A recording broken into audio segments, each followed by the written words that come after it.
your thoughts on BEE policies, but you've come to a realization about how things should play out in terms of redress.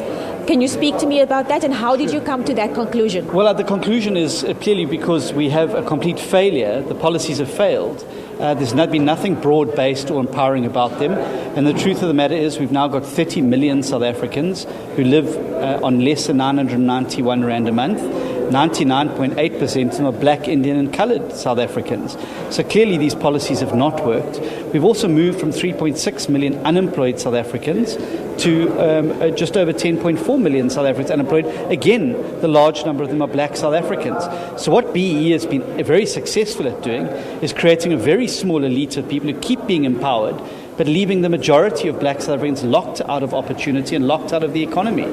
And clearly we've got to reimagine things. So one of the things that we'll be looking at the policy conferences, whether we can move to a means-based test, much like NSFAS works, much like the housing allocation works, much like SASA works, where it's a means-based test. What you will do then is eliminate the elite capture of these particular policies, where you've got a very small elite getting richer and richer and keep being empowered, and target the policies at the 30 million poor South Africans who need the opportunity. That way you'll eliminate people being empowered who've already been empowered, and I think it makes a far more fairer and more just and equitable way of dealing with it. And when you target policies at poor South Africans and at poverty, you're immediately going to ensure that 99.8% of the beneficiaries of those are going to be black South Africans who have been locked out of opportunity in the past.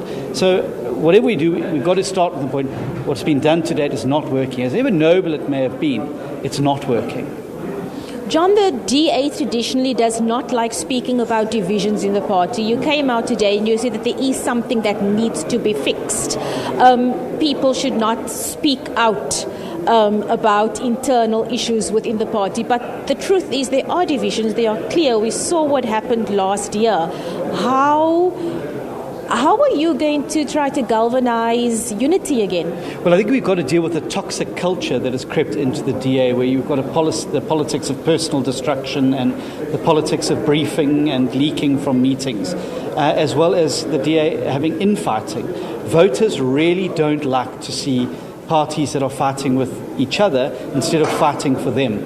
And so what I intend to do as leader is to create safe spaces within the DA where people are able to honestly, frankly, and in a completely unrestrained manner be able to put their issues on the floor of those things. Whether it's a federal council, whether it's a provincial council, whether it's a branch meeting, we must be able to have honest conversations with each other in those meetings. But understanding then that if we leave that meeting and there is a decision, that you don't go and re-prosecute your argument in the media or in other places, that there are forums in the party for you to discuss the issues that matter. And I think if we can be disciplined like that, we can show South Africans that this is a party that is fighting for them, not fighting each other. Prior to SONA, you went on a bit of a road trip around the country, went to go speak to South Africans.